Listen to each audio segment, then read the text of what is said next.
Abraham Lincoln once said, "Next to creating a life, the finest thing a man can do is save one."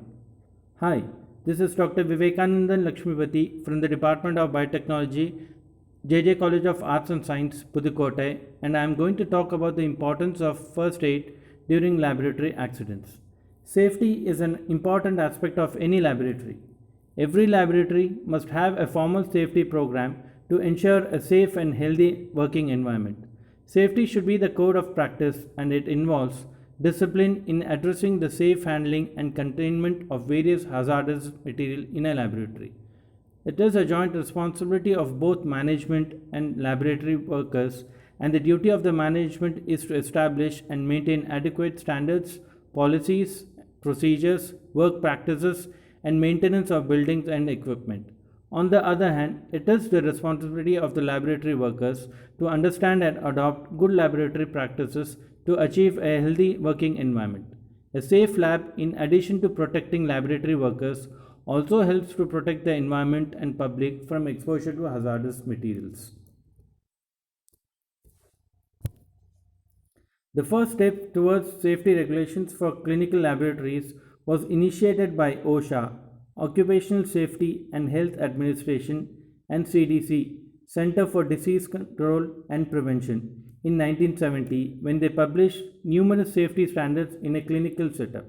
Later in 1988, OSHA expanded the hazard communication standard to apply to hospital workers, which are frequently referred to as the Lab Right to Know standard. They insisted that management should be committed to safety of its employees and they should increase health and safety awareness among employees through proper educational programs. Let us first know what a first aid is. The Encyclopedia Britannica states first aid as measures to be taken immediately after an accident, not with an idea to cure, but in order to prevent further harm being done. It uses the available human and material resources at the site of accident to provide initial care to the victim of injury or sudden illness until more advanced care is provided. So, why is first aid important? The first reason is to restore and maintain vital functions and to preserve life. The ABC of basic life support are always the first priority. A for airway must be open so that air containing oxygen enters the body. B for breathing must take place so that oxygen passes through the lungs into the bloodstream. C for circulation. The heart must circulate oxygen carrying blood. The second reason is to prevent further injury or deterioration or prevent the victim's condition from worsening. The final one is to reassure the victim and make him as comfortable as possible, thereby promoting his recovery. What are the roles that first aid plays on the recovery of the victim? A first aid acts as a connector in between the victim and the physician. Its main role is to aid the victim in giving him temporary relief from the injury and helping the physician in his treatment. It in no way works against the rules of the physician and his processes. Neither it takes the credit out of him. For a first aider or the one who is giving the first aid, he should have a clear action plan before he starts to give the first aid. This action plan is a vital aid to the first aider in assessing whether the victim has any life threatening conditions and if any, immediate first aid is necessary. They are DRABC. D. Check for danger. Check whether there is any danger, any kind of danger to you, to others, or to victim. R. Check response. Check if the victim is conscious or unconscious. A. Check airway. If the victim does not respond, the first aider has to put one finger on the victim's forehead, two fingers on his jaw, and tilt his head while lifting the chin in order to clear any kind of block in the airway. B. Check for breathing. The first aider should be able to check whether the victim's chest is rising and falling. He should be able to hear victim's breathing and feel the breath on his cheek. C. For circulation. The first aider should be able to feel the pulse of the victim or any sign of life. So, who is a good first aider? Anyone who has certain key qualities in him can be considered a good first aider. Like, he has to have a calm nature. He should be able to carry the situation without showing any kind of panic or fear.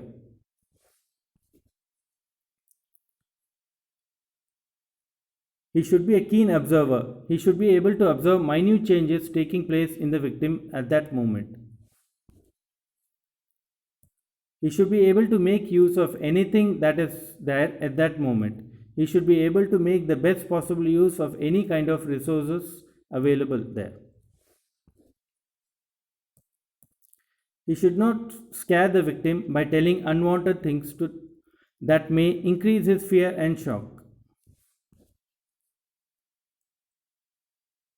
He should be able to pacify the victim and help him keep his spirits and morale. So, if any person has all these qualities, he can be called a good first aider. A good first aid kit should contain cotton wool, adhesive tape, crepe bandage, sterile dressing, bandage, thermometer, scissors, glove, soap, pain reliever, antacid, ORS, ammonia, 5% solution of sodium carbonate, 2% solution of sodium carbonate, acetic acid, boric acid, and finally soap powder solution. Some of the common accidents that a laboratory worker can witness are mishaps due to acid or alkali splash on the skin, toxic substances or gases being inhaled, heat caused by open flames, hot liquids, inflammable liquids, explosions, broken glass, contamination by infected material, electric shock, etc. Nitric, sulfuric, hydrochloric, and trichloroacetic acid splashes are the most common mishaps occurring in laboratories. In all the cases, we have to wash the affected area immediately with large quantities of water. If acid has been splashed on the skin, we have to wash the skin thoroughly and repeatedly with water. After that, the affected skin has to be wiped with cotton wool soaked with 5% aqueous sodium carbonate. In the case of acid splashes in the eyes, we have to wash the eyes immediately with large quantity of water sprayed from a wash bottle or rubber bulb. Water should be sprayed into the corner of the eye near the nose. After washing, 4 drops of 2% aqueous sodium bicarbonate should be put into the eyes. In the case of alkali splash, sodium, potassium, and ammonium hydroxide are the most common ones. Here also, we have to wash the affected area immediately with large quantities of water. It should be noted that alkali burns are more serious than acid burns. If the alkali splashes on the skin, we have to wash thoroughly and repeatedly with water. The affected skin should be wiped with cotton soaked in 5% acetic acid. If the alkali splashes in the eyes should be washed immediately with large quantities of water sprayed from a wash bottle or rubber bulb. Water should be sprayed into the corner of the eye near the nose. After this, the eye should be washed with a saturated solution of boric acid by applying the drops repeatedly. In the case of alkalis being swallowed, the patient should be made to drink 5% solution of acetic acid or lemon juice or dilute vinegar. He should gargle with the same acid solution. He should be given 3 or 4 glasses of ordinary water. If the lips and tongue are burned by the alkali, the affected area should be rinsed thoroughly with water and with 5% acetic acid. In the case of poisoning, a physician or a qualified nurse should be sent immediately, specifying the toxic substance involved. The victim should be kept in the open air while waiting for the physician. Burns caused by heat fall into 2 categories: severe burns and minor burns. Severe burns are those burns when burning ether or boiling water is spilled over the victim. If the victim is on fire, he should be rolled in a blanket or overall to smoothen the flames. The victim should be laid on the ground. Any attempt to remove his clothing should not be done. He should be covered if he is cold. Any kind of treatment should not be applied to the burn. This must be left to the physician. Minor burns are those burns which affects a small area of skin caused by hot glassware or a Bunsen flame. In this case, the affected part should be plunged into the cold water or ice to soothe the pain. Mercurochrome or acryflavin ointment should be applied to the burn. Dry gauze dressing should be done loosely. If the burn becomes infected or does not heal, the patient should be referred to a physician. During injuries caused by broken glass, the wound should be washed immediately to remove any glass pieces. Mercurochrome or acryflavin ointment should be applied to the wound. It should be covered with gauze and adhesive tape.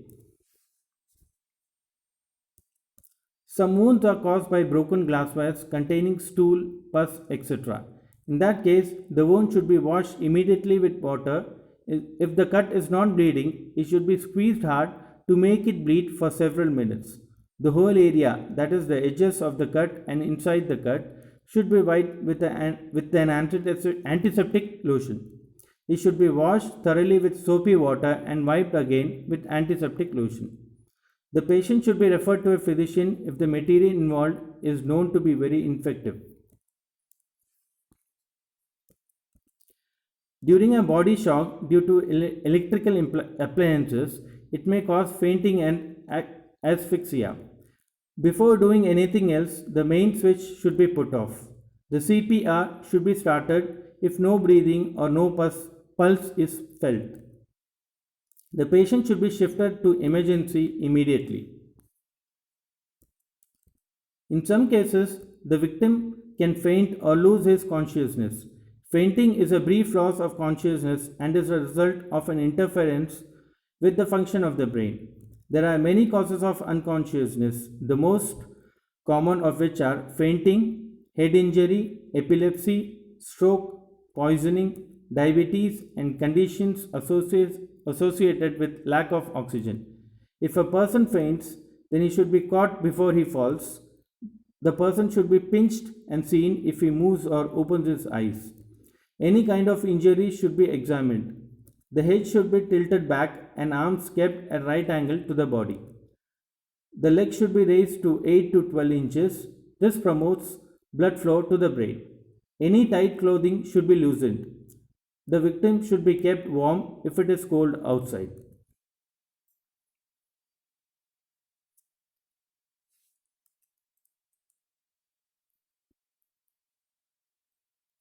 In some cases, where the lab is present in the cold regions, persons can be affected from frostbite.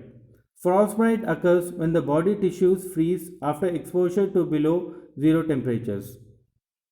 The signs and symptoms include white, waxy looking skin that is firm to the touch, but the tissue underneath feels soft and pain, followed by numbness. In such cases, the frostbitten toes, ears should be covered with warm hands. The affected area can be warmed by breathing on them or placing them in a warm area of the body or by dipping the affected area in warm water. The tiny ice crystals in the tissue should not be rubbed as it may cause more damage. The snow on the area should not be rubbed as this may cause further freezing, and direct heat should not be applied as this may rewarm the area too quickly. The patient should not be allowed to walk. Blisters should not be broken if any.